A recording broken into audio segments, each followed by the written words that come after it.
Bapak Ibu yang saya hormati, pada kesempatan ini kita mengawali kajian tentang ilmu tasawuf dimulai dari kajian Tanbihul Masjid atau Ar-Risalah Masyah. Ini yang ditulis oleh Syekh Abdul Rauf As-Singkili dari Aceh. Jadi saya pikir ini bagus untuk kita memahami ilmu tasawuf, diawali dengan pemahaman tauhid terlebih dahulu. Kata beliau, fa'lam ayyuhal murid waffaqana Allah wa iyyaka li ta'atihi wasta'malna wa iyyaka fi ma yardahu.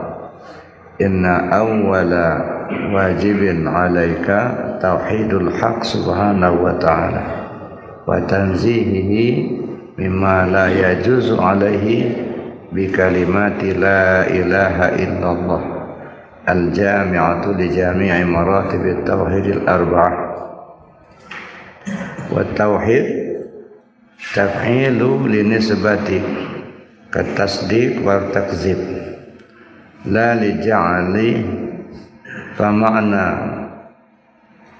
wahadtullah nisbatu ila wahdaniyati la ja'altuhu wahidan fa inna wahdaniyatihi zatiyatun lahu laysat bija'li ja'alun fafhim. Ketahuilah wahai murid,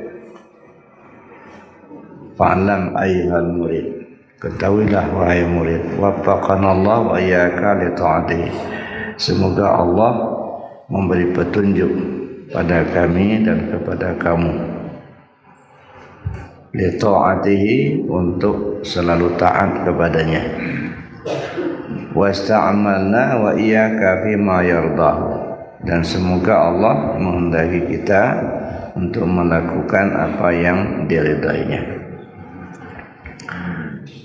Bahwa kewajiban pertama atasmu adalah mengesahkan Allah Subhanahu wa ta'ala.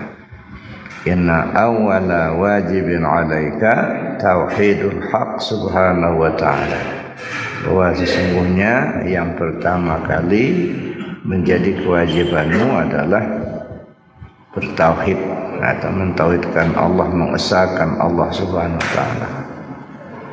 Wa tanzihi mimma la yajuzu alaihi, dan mensucikannya dari sifat-sifat yang tidak layak baginya dengan kalimat la ilaha illallah al-jami'atu li jami' maratibit tauhidil arba'ah,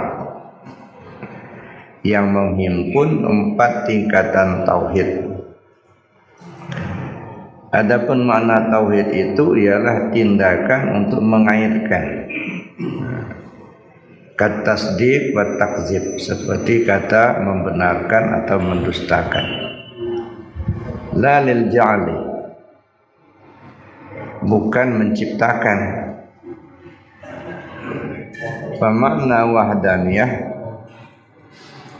oleh karenanya arti kalimat aku mengesahkan Allah, wahadtullah, artinya aku mengesahkan Allah, itu maknanya aku mengaitkan Allah dengan keesaannya, bukan aku menjadikannya esa.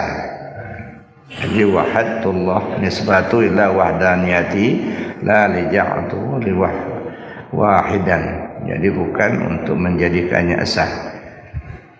Fa inna wahdaniyati zatiyatul lahu laysat bija'ali ja'il, karena keesaan Allah itu telah melekat pada zatnya, bukan karena ada yang menciptakannya. Mari kita pahami dulu Bapak Ibu. Kewajiban pertama bagi kita manusia ini adalah mengesahkan Allah. Itu yang pertama. Awal wajibin 'alal insani ma'rifatul ilahi bistiqani. Kewajiban pertama bagi manusia itu adalah mengenal Allah dengan penuh keyakinan. Ya, jadi Nabi SAW pertama kali yang beliau sampaikan adalah tentang pengenalan kepada Allah. Jadi bukan beribadah, tapi pengenalan dulu. 13 tahun Nabi SAW mendakwahkan Islam di kota Mekah. Itu urusan pengenalan kepada Allah. Nah, belum salat, belum puasa, belum syariatnya belum. Nah, makanya di sini juga Syekh Abdul Rauf itu mengatakan bahwa pertama kali awal wajibin alaika tauhidul haq subhanahu wa ta'ala. Jadi yang pertama kali menjadi kewajibanmu adalah mentauhidkan Allah Ta'ala. Nah, wa tanzihi mimma la yajuzu alaihi, dan membersihkannya dari sifat-sifat yang tak pantas baginya dengan kalimat la ilaha illallah. Nah, bagaimana kita mentauhidkan Allah dan bagaimana kita untuk mensucikannya? Mentauhidkan Allah bukan berarti kita menjadikan Allah itu tauhid. Sebab tauhid itu esa itu sudah melekat pada zatnya. Jadi bukan kita menjadikan Allah itu supaya tauhid. Jadi tidak bisa kita disebut dengan mentauhidkan Allah. Kenapa? Karena memang Allah itu sudah tauhid. Allah itu sudah esa. Cuman kita mengaitkan Allah dengan keesaannya.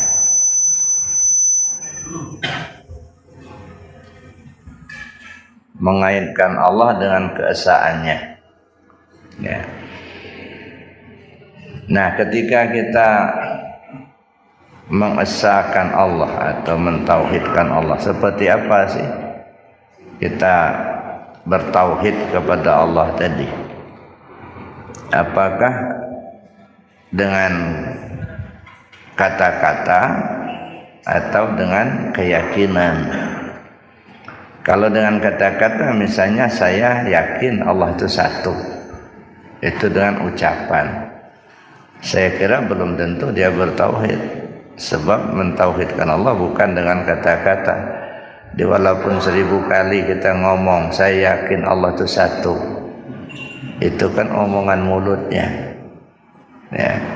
Apa yang diucapkan oleh mulut belum tentu sama dengan apa yang diyakini.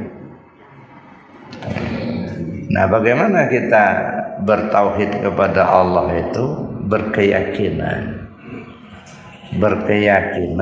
bahwa tidak ada yang lain dari Allah. Maka di sini ya wa tanzihihi mimma la yajuzu alaihi bi kalimah la ilaha illallah al-jami'ah li jami'i maratibit tauhidil arba'ah. Jadi membersihkannya yang sifat-sifat dari sifat-sifat yang tak pantas bagi Allah dengan kalimah la ilaha illallah.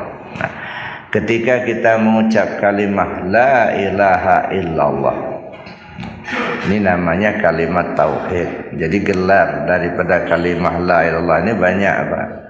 Ada disebut kalimat tauhid, disebut juga kalimat takwa, disebut juga benteng Allah.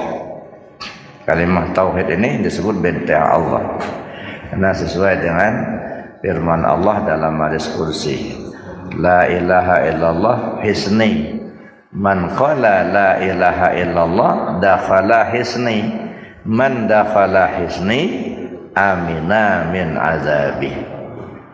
La ilaha illallah itu benteng aku.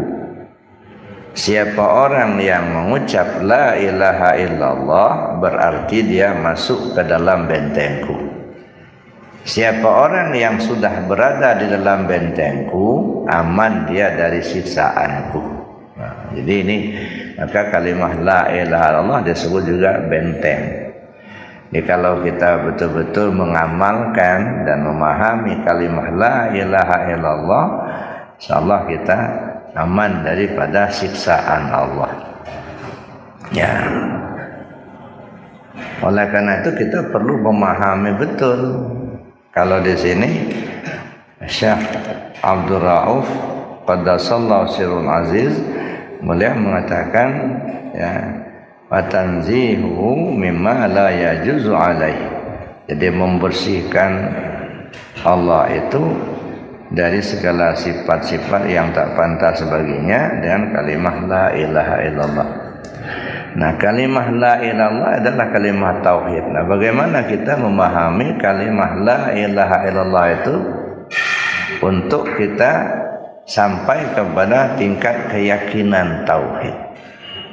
Nah, makanya saya katakan ya tidak cukup dengan kata-kata untuk kita bertauhid kepada Allah. Ya.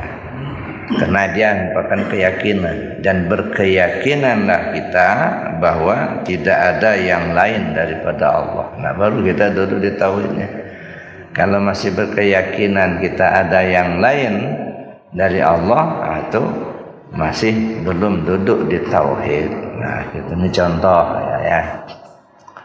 Kita yakin Allah itu melihat, yakin betul kita Allah melihat. Nah, sekarang kenyataannya kita juga melihat.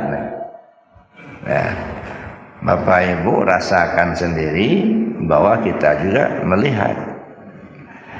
Kalau dalam keyakinan kita Allah melihat, kita pun melihat, berarti dua yang melihat.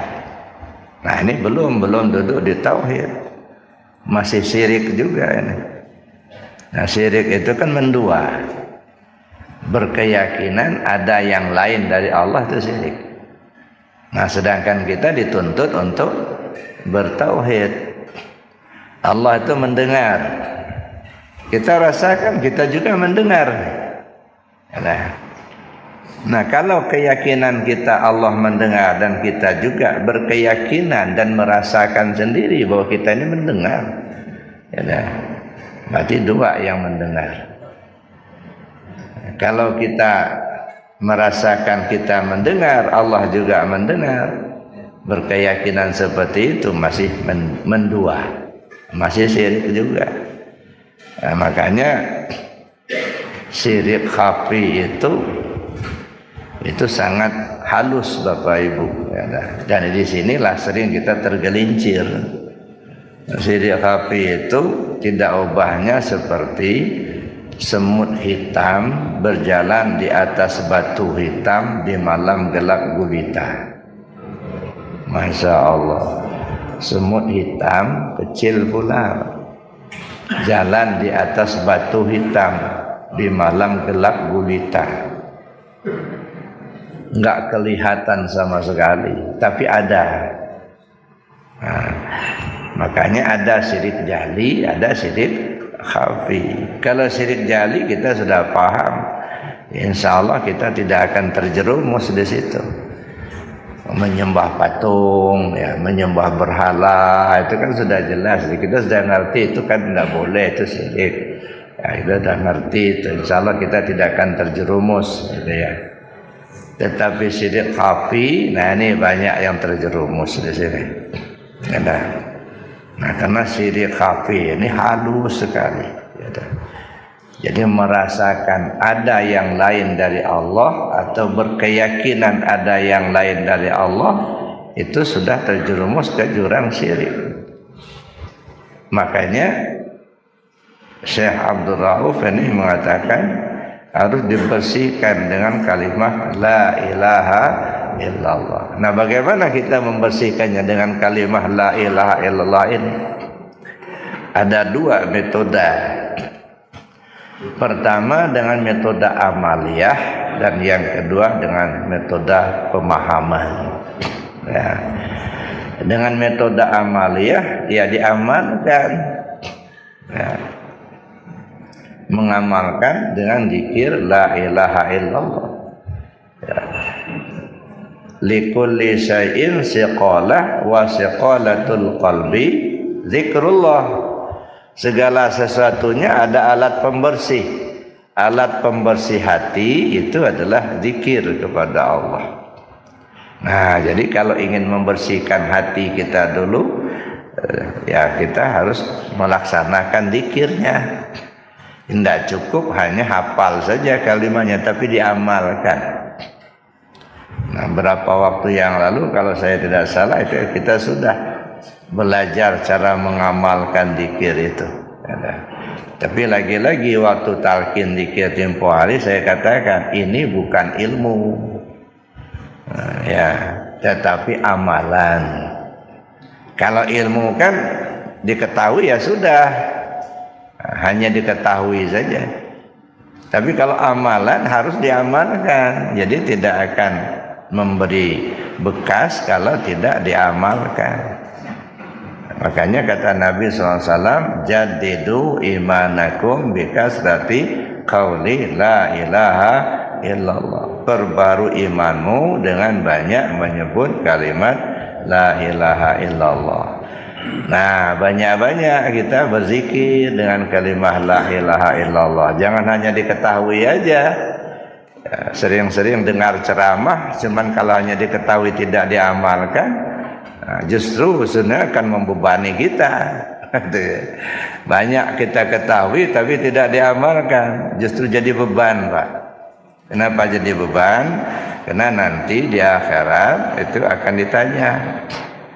La yazalu qadama 'abdin yaumal qiyamah hatta yus'ala an arba'. Ya.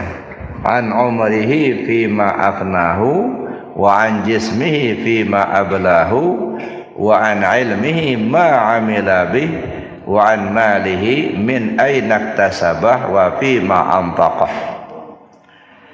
Belum bergeser telapak kaki seorang hamba pada hari kiamat nanti hingga ditanyakan kepadanya 4 persoalan.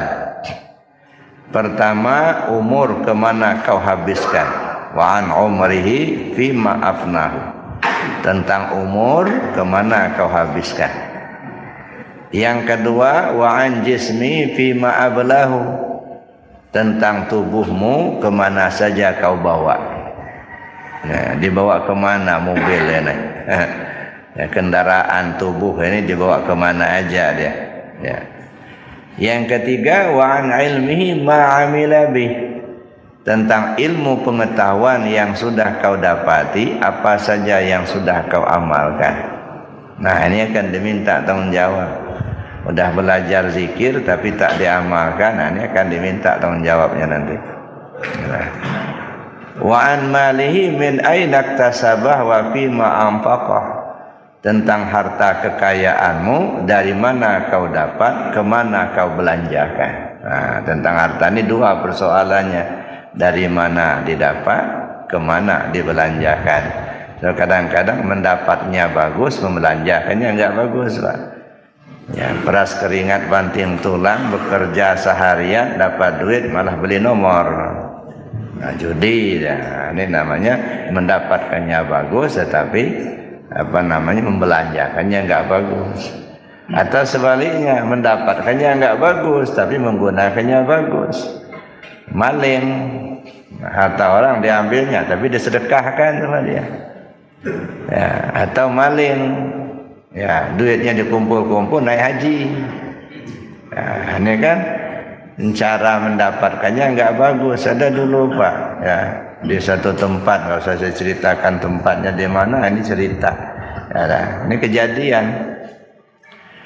Jadi saking kepinginnya menunaikan ibadah haji, dia maling damar.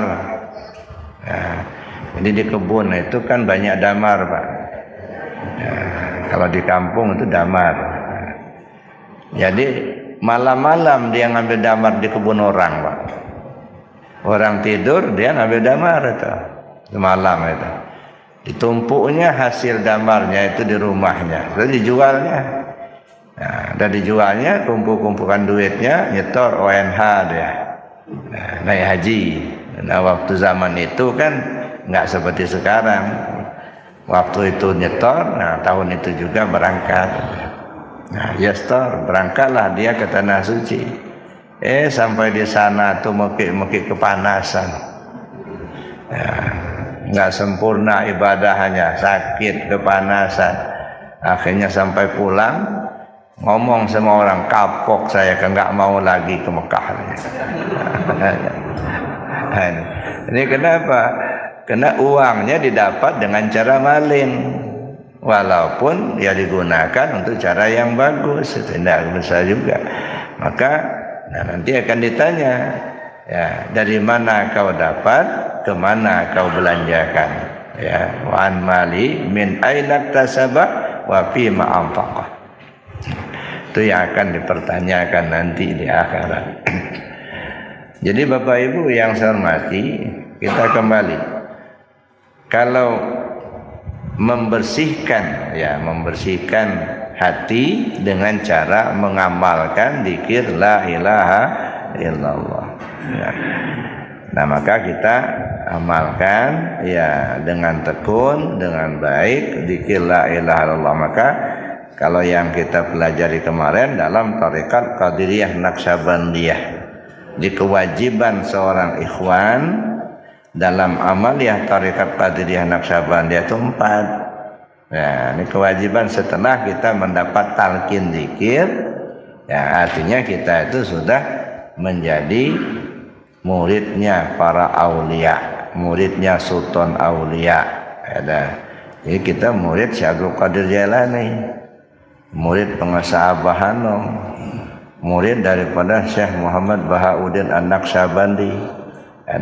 Jadi setelah kita pelajari talqin zikir, belajar zikir, ya dengan sendirinya kita sudah menjadi murid-murid beliau. Makanya disitulah silsilah itu harus tersambung sampai kepada Rasulullah SAW. Kenapa? Karena akan ya tersambung dengan guru-guru kita tadi. Nah, kalau kita berkumpul dengan orang-orang yang dekat dengan Allah, dengan orang-orang soleh lah gitu ya, insya Allah di akhirat nanti kita kumpul sama mereka. Sebab nanti di akhirat itu kita kumpul bersama orang yang kita sering berkumpul di majalis. Ya, kalau kita sering berkumpul sama peminum, pemabuk, nah nanti kawannya mereka itu. Ya. Kalau sering berkumpul sama germo-germo, nah kawannya itu juga. Tapi kalau kita sering berkumpul sama orang soleh, orang zikir, orang ahli ibadah, berkumpul dengan guru yang mengajak kita untuk dekat pada Allah, di akhirat nanti kita juga kumpul sama mereka.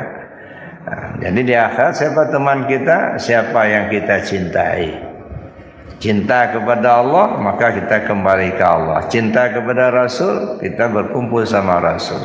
Cinta sama orang soleh, maka berkumpul sama orang soleh. Nah, maka cinta kepada yang lain juga begitu. Jadi kita berkumpul bersama dengan siapa yang orang yang sering kita bermajelis dengan mereka. Ya. Nah, jadi ikhwan TKN setelah kita bertalqin zikir, 4 kewajiban kita. Pertama, melaksanakan amalah zikir jahar dengan kalimat la ilaha illallah. Nah, ini diamalkan setiap selesai salat fardu minimal 165. Ya. Ini kewajiban kita. Ya. Sebenarnya ini bukan kewajiban, Pak. Saya sering katakan zikir itu bukan kewajiban. Salat ini juga bukan kewajiban, tetapi kebutuhan. Nah, ketika kita merasa butuh, pasti kita akan lakukan. Nah, zikir dengan kalimat la ilaha illallah itu bukan kewajiban, tetapi kebutuhan. Tapi sayang, banyak orang belum merasa butuh. Ya, belum merasa butuh. Ya. Hanya sekedar pengetahuannya saja. Itu yang pertama. Nah, jadi zikir la ilaha illallah itu adalah kebutuhan yang kita amalkan setiap selesai salat fardu minimal 165. Lebih banyak lebih bagus, jangan sampai kurang. Cuman ada rukhsah Kalau kita dalam kesulitan, artinya kita musafir. Kalau kita lama-lama duduk nanti akan ditinggalkan bis gitu ya. Atau kita sibuk kerja di pasar, di sawah, di ladang, atau sibuk kita karena di kantor misalnya, contoh, sehingga nggak sempat kita zikir sebanyak 165 selesai salat fardu.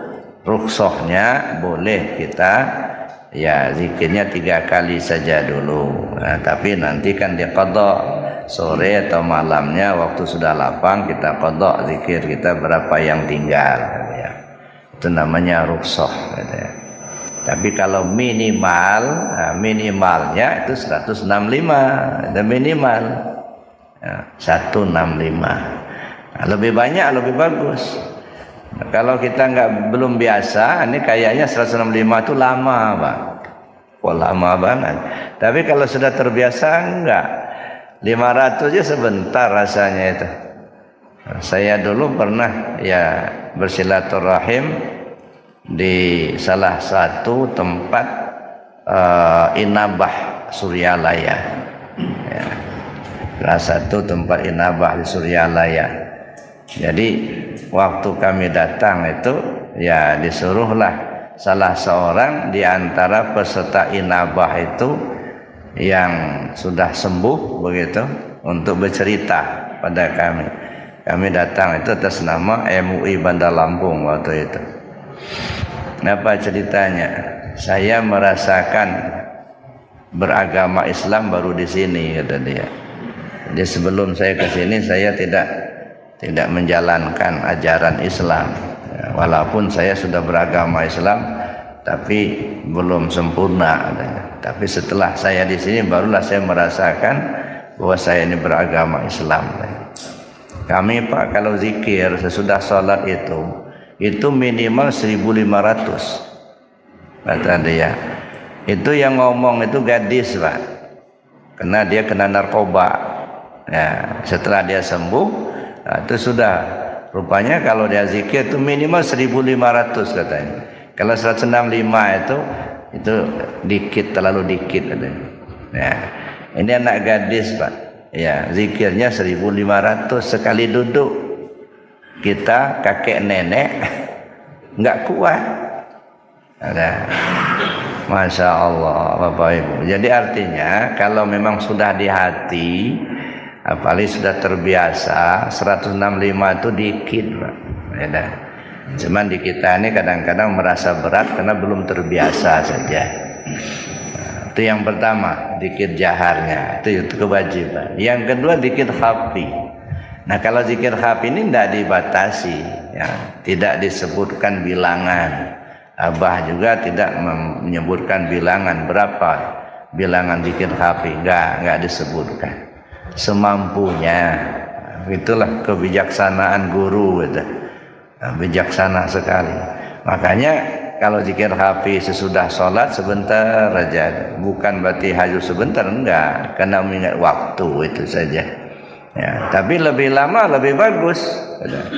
Bahkan zikir khafi itu ya kalau kita lihat dalam Al-Quran terus menerus tak putus-putus. Wala takum minal ghafilin, kamu jangan sampai lalai. Nah, kalau istilah pengasabah dulu, kalau putus sambungkan, kalau lupa ingatkan, itu karena kita masih belajar terus menerus. Jadi zikir khafi itu kalau untuk dalam riyadhahnya itu semampunya ya. Tapi kalau dalam tarekat Naqsabandi Al-Khalidi itu ditentukan di latifah qalbinya 5.000, latifah ruh, latifah sir, latifah khafi, afa, natiqah, kullu jasad itu masing-masing 1.000. Ini dalam rangka riyadhah atau suluk dalam istilah tarekat Naqsabandi Al-Khalidi. Tapi dalam pengamalan kita oleh pengasabah tidak ditentukan. Silakan semampunya. Tetapi lebih lama kita zikir lebih bagus. Ya, lebih lama lebih bagus. Makanya kalau sudah sholat tahajud misalnya menunggu sholat subuh ya, mungkin kalau zikir jaharnya mengganggu orang tidur gitu ya, atau kita sudah capek juga ya udah duduk aja zikir khafi aja. Terus mungkin setengah jam, ya. Mungkin 15 menit atau lebih, mungkin 1 jam, semampunya kita. Itu terus zikir, melatih hati kita itu untuk berzikir, gitu. Ya, dua, Pak. Jadi lidah dilatih dengan zikir la ilaha illallah, hati dilatih dengan zikir ismuzat, gitu ya. Nah, kenapa dua ini harus kita latih? Karena orang akan meninggal itu dua ini alatnya. Pertama lidah, yang kedua hati. Nah, kalau lidah ini sudah terbiasa dengan menyebut kalimah la ilaha illallah, insya Allah itu juga akan terbawa sampai kita meninggal dunia dengan kalimah la ilaha illallah.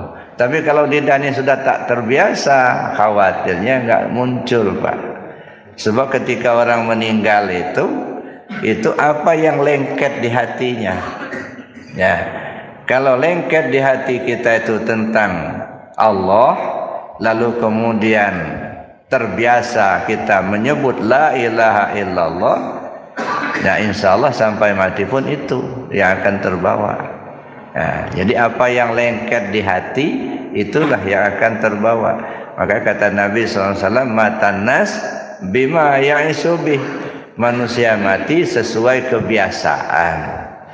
Nah, makanya sebelum kita menemui ajal, ya kita biasakan dulu lidah kita ini nyebut la ilaha illallah. Man qala la ilaha illallah akhiru kalami dakhala jannah. Siapa orang yang akhir kalamnya nyebut la ilaha illallah, dia masuk surga. Itu satu. Nah, tapi kalau lidah sudah nggak bisa ngomong, ya ibarat istilah orang, tinta sudah kering, pena pun sudah patah, kertas pun sudah robek, nggak ada lagi yang bisa ditulis, nggak ada yang bisa disebut, kalimatnya juga ya mungkin sudah nggak bisa disebut karena lidah sudah keluh. Ya, ada juga orang ditakdirkan Allah ya jauh hari sebelum dia meninggal kena stroke, lidah sudah nggak bisa ngomong lagi. Satu-satunya alat hanya hati. Nah, kalau hati ini nggak tahu cara zikirnya, seperti apa zikir dalam hati itu? Nah, bagaimana kita akan berzikir? Ibarat berkata orang, kalau gempa sudah datang, angin puting beliung pun sudah tiba, itu udah alamat kiamat akan terjadi. Nah, kalau situasinya seperti itu, lidah sudah nggak bisa dipakai, karena sudah keluh. Satu-satunya hati, tapi hati nggak terbiasa zikirnya. Seperti apa zikir hati itu? Nah, apa kita nyebut, apa gimana? Nah, makanya selagi kita masih sehat ini kita latih hati kita, dan itu perintah Allah.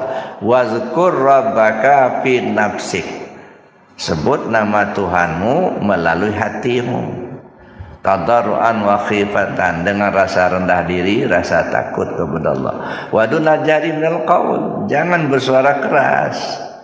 Ya, nah, cukup di hati saja. Bil ghuddu wal asal, pagi, sore, siang, malam, sehat, sakit, lapang, sempit, di darat, di laut, di udara, di mana saja, kapan saja. Wala takum minal ghafilin, kamu jangan sampai lupa, jangan sampai lalai, jangan sampai lengah. Sedetak jantung, sehembus nafas kita tidak ingat Allah, itu namanya lalai. Allah ingatkan, jangan lalai, kata Allah. Nah, maka kita latih hati kita ini untuk berzikir.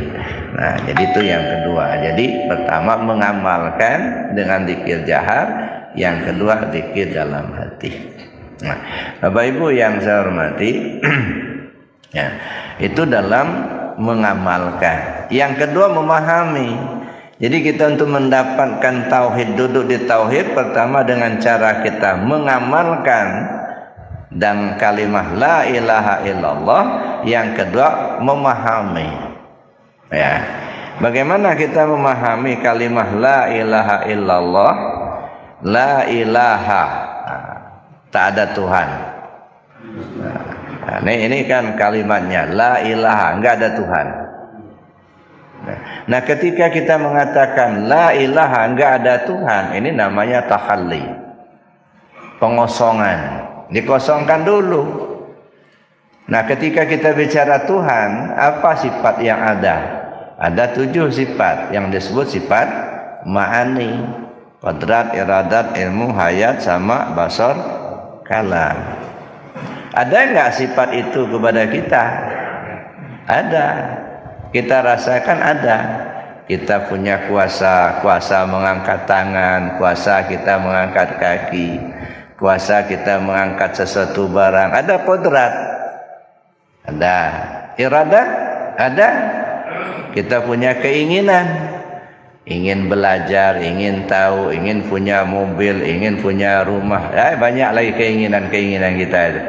Berarti ada sifat iradat itu ada di kita, ada keinginan itu.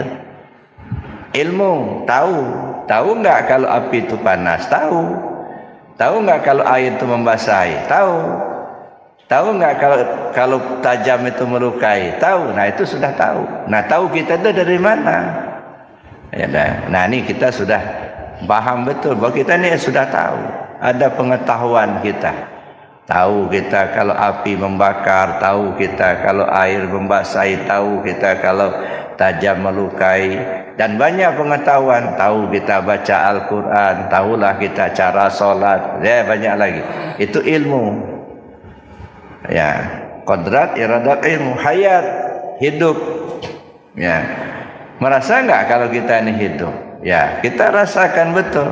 Dulu kita enggak ada, kemudian kita ada, terus kita dalam keadaan kecil mungil, kemudian membesar, menjadi dewasa, jadi tua. Nah, kan ada perubahan. Nah, itu menunjukkan kita ini hidup, bisa bergerak gitu kan. Nah, itu berarti kita hidup. Ada hidup itu di kita. Nah, sekarang kita coba rasakan itu dulu gitu ya. Hidup, hayat, sama mendengar. Mendengar enggak kita nih? Enggak usah tanya sama orang lain, Pak. Rasakan. Kita ini mendengar. Ya, telinga kita ini mendengar. Basar, kita melihat. Benarkah kita melihat? Ya, benar. Kita bisa melihat ini dan itu. Ini meja, itu karpet, itu tiang, dan lain sebagainya lah. Mata kita melihat, kita merasakan betul kita melihat ini. Ya. Dan kita bisa ngomong kalam. Berarti sifat 7 itu ada pada kita. Qadrat, iradat, ilmu, hayat, sama, basar, kalam. Nah, ketika kita sudah merasakan itu ada pada diri kita, maka coba bersihkan. La ilaha, tak ada Tuhan. Artinya apa? Tidak ada sifat 7 itu. Ya, tidak ada la qadirun, la sami', la muridun, la sami'un, la basirun. Ya, tidak ada yang kuasa, tak ada yang kehendak, tak ada yang melihat, tak ada yang mendengar, ya. Tak ada yang hidup, tak ada yang tahu. Nah, tak ada yang berkalam. Itu namanya tahalli. Ya, kita kosongkan dulu. Setelah kita kosongkan, baru timbul kalimat illallah, melainkan Allah. Nah, duduklah di situ. Itu kita membersihkan dulu. Nah, membersihkan ya sifat-sifat tadi ya dari diri kita untuk kita kembalikan kepada yang punya. Nah, maka sering-sering kita nyebut la ilaha illallah, la ilaha illallah. Itu artinya apa? Kita membersihkan diri kita dari pengakuan adanya kita. Ngaku kita ada, ngaku kita yang melihat, ngaku kita yang mendengar. Dari sifat 7 tadilah ya dibersihkan, kemudian diserahkan kembali kepada Allah. Itu yang pertama. Kemudian kita pahami lagi di sini ya Syekh Abdul Rauf Qaddasallahu sirrul aziz, beliau mengatakan ya la yajuzu alai bi kalimati la ilaha illallah wa tanzihi mimma la yajuzu alai bi kalimat la ilaha illallah al jami' li jami' maratib tauhid al arba', yang menghimpun dari tauhid yang 4. Mana tauhid yang 4? tauhid zat, tauhid sifat, tauhid asma dan tauhid af'al. Nah, setelah kita membersihkan itu dari diri kita, kita duduk di tauhid yang 4 tadi. Ya, yang menghimpun tauhid 4. Tauhid zat, tauhid sifat, tauhid asma dan tauhid af'al. Ya dah. Nah, disinilah kadang-kadang kalau kita tidak memahami tauhid yang 4 itu sering tercampur, Pak. Tercampur antara syariat dengan hakikat. Contohnya begini, ya, ngapain orang zikir itu kok meki-meki? Orang zikir itu kok malah joget-joget. Nah, kan ada orang nggak mau belajar zikir. Kenapa? Karena dia melihat ada sekelompok orang berzikir, meki-meki, ilallah katanya. Ya. Ada lagi yang bangun dia malah joget-joget sambil nunjuk-nunjuk, la la illallah, la la illallah. Nah, dengan melihat itu dia nak mau, takut dia, ya, takut dia memasuk seperti itu. Nah, ini kenapa? Karena tidak memahami tauhid yang 4 tadi. Ya. Sekarang kita coba masuk melihat kepada tauhid af'al dulu, ya. Orang misalnya berjoget-joget sambil zikir. Sekarang kita sadari dulu, ya. Kita itu berada di gelanggang mana? Kalau kita berada di halqah zikir, itu berarti kita berada di gelanggang tarekat. Orang mengamalkan tarekat. Kalau kita berada di gelanggang tarekat, berarti kita berada di gelanggang tasawuf. Nah, kalau kita berada di gelanggang tasawuf, maka kita harus menggunakan pandangan tasawuf. Cara berpikirnya, cara memandangnya harus gunakan cara pandang tasawuf, begitu. Jangan gunakan cara pandang syariat. Nah, kalau kita gunakan cara pandang syariat, nah di sini nggak kena, Pak. Ya. Sekarang kita gabung misalnya melihat ada orang zikir la la illallah dengan meki-meki, dengan berjoget-joget. Secara syariat mungkin kita salahkan. Apa zikirnya meki-meki? Ngapa zikirnya joget-joget? Itu pandangan syariat. Sekarang kita kan berada di gelanggang tasawuf nih. Berarti harus berpikir secara tasawuf. Bagaimana berpikir secara tasawuf? Jangan lihat orang itu yang joget. Jangan lihat orang itu yang meki-meki. Tapi pandanglah Allah memperagakan af'alnya lewat hambanya. Jadi yang kita lihat itu af'alullah yang diperagakan melalui hamba. Nah, itu namanya kita berpandangan tasawuf, Pak. Mau berguling-guling terserah, Allah yang punya kehendak. Mau meki-meki terserah. Ada macam-macam, kan? Ada yang diam-diam aja zikirnya sambil mencas. Ada? Apakah hebat orang seperti itu? Enggak juga. Wah, hebat dia zikirnya diam aja sambil mencas. Mana yang bagus kita lihat, dia mungkin Allah, Allah kata dia. Bagus yang mana? Yang ngeces apa yang zikir? Tapi orang berpandangan, ngapain meki zikir Allah enggak tuli? Ya, kan gitu ya. Ngapain zikirnya joget-joget? Nah, ini orang berpandangan syariat. Enggak kenapa? Di sini bentrok terus itu. Nah, jadi kita mesti tempatkan ketika kita berada di gelanggang tasawuf, berpandang secara tasawuf, berpikir secara tasawuf. Ya, jangan salah tempat. Ya, dah. Artinya apa? Ya, kita bukan melihat orangnya berjoget, bukan mendengar orangnya meki-meki, bukan. Yang kita pandang adalah Allah memperagakan af'alnya lewat hamba. Jajang aja zikirnya, dia mungkin terserah, mau guling-guling terserah dia. Allah yang berkehendak kok. Jadi nggak ada fitnah, nggak ada caci maki. Kenapa? Karena kita berpandangan secara tasawuf. Coba kalau dibawa kepada pandangan syariat, nah di sini jadi fitnah. Makanya banyak orang nggak mau belajar zikir. Kenapa belajar zikir itu joget-joget? Nah, sama aja logikanya begini, Pak. Tentara itu kan kalau dia berpakaian dinasnya, wah gagah Pak. Apalagi kalau upacara 17 Agustus. Ada pangkat-pangkatnya, ada tanda lencananya dipasang semua, ada ya. Gagah. Dia pakai topinya, berdiri tegap. Tahukah kita ketika dia masih latihan dulu, berlumur lumpur Pak. Berguling-guling. Ya.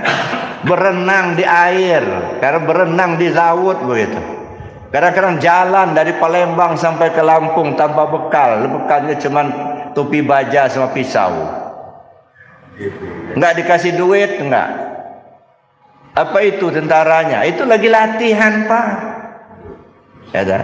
Jangan dilihat gagah dia pakaian dinas ya begitu. Jangan dilihat ketika orang lagi zikir mukibah itu dan latihan.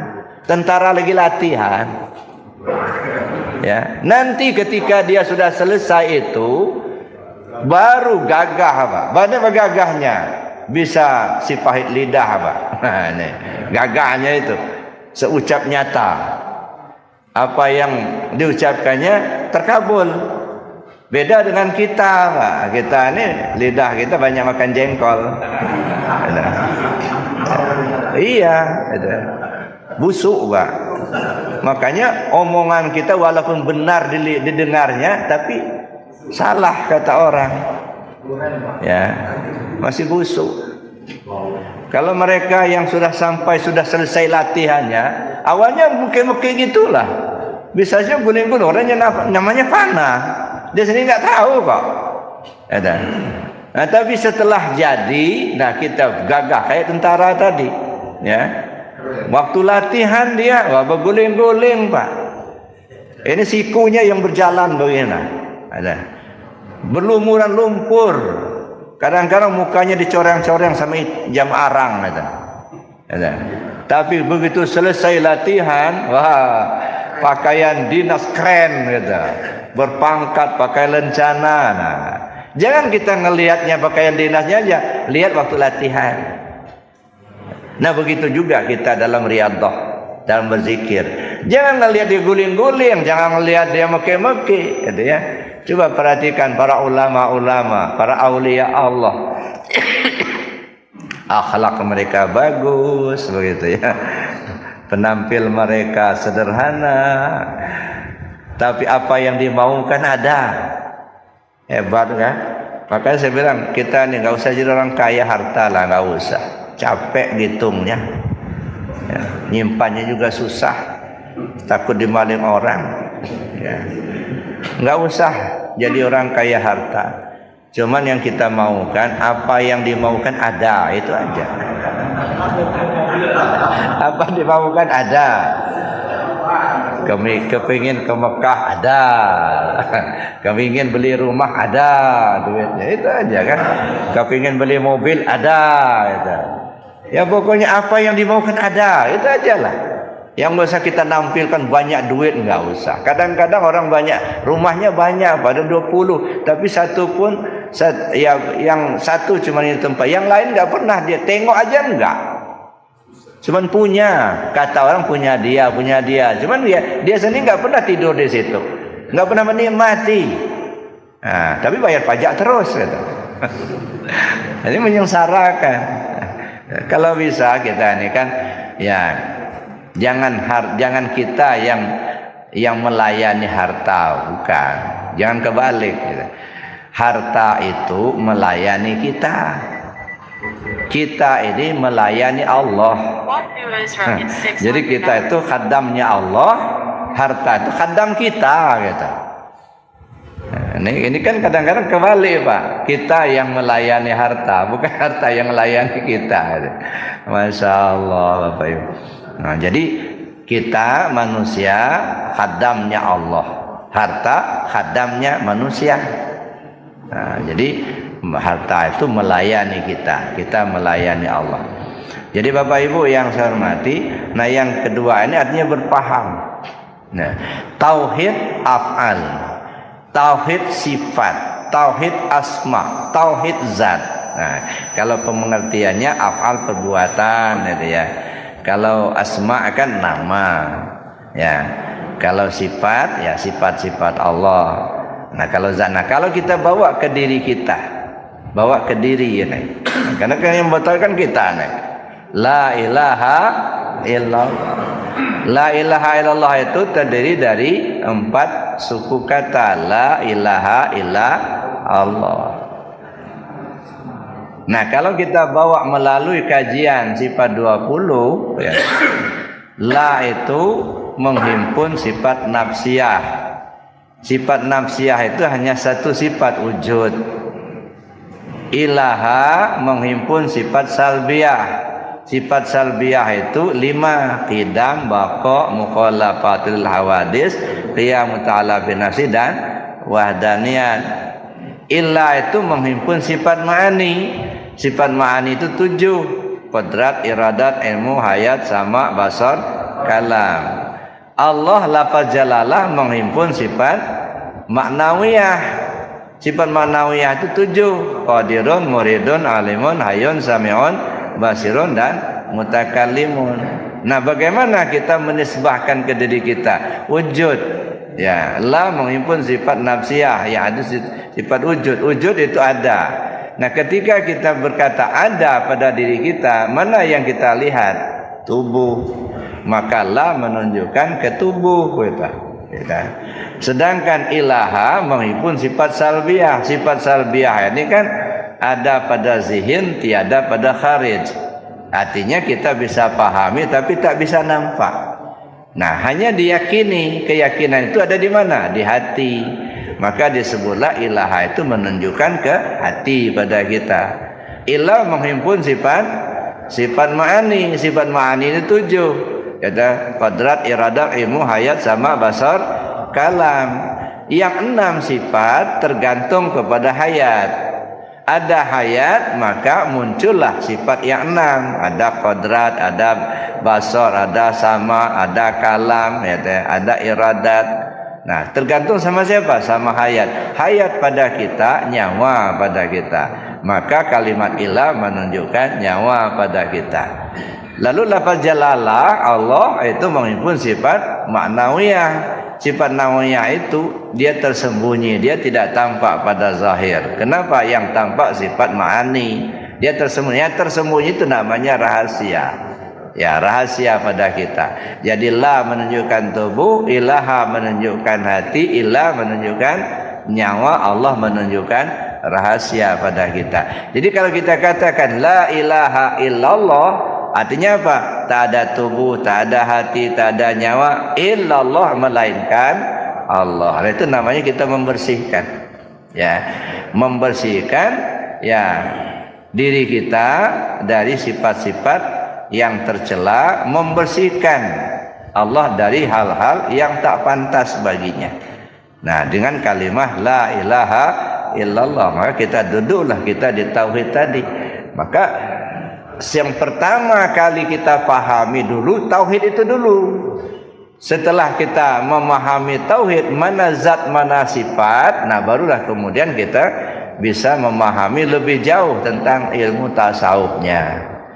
Kalau belum terpahami oleh kita mana zat mana sifat, lalu kita akan belajar tasawuf. Nah, di sini kadang-kadang kita kebingungan sendiri. Maka harus berentet ya, tauhid dulu kemudian kita ke tasawuf. Nah, ketika kita tasawuf ini jangan hanya kita mengkaji tentang akhlak tasawufnya, tetapi bagaimana kita mengkaji tentang ilmu tasawufnya. Amaliyah tasawufnya itu yang penting Bapak Ibu. Ilmu tasawuf, ilmu ketuhanan. Amaliyah tasawuf itu adalah ilmu tarekat, zikir. Ya, mudah-mudahan kita diberi petunjuk oleh Allah Subhanahu wa taala. Amin. Allahumma amin. Saya kira demikian Bapak Ibu yang dapat saya sampaikan. Ya, sementara saya akhiri dulu. Assalamualaikum warahmatullahi wabarakatuh.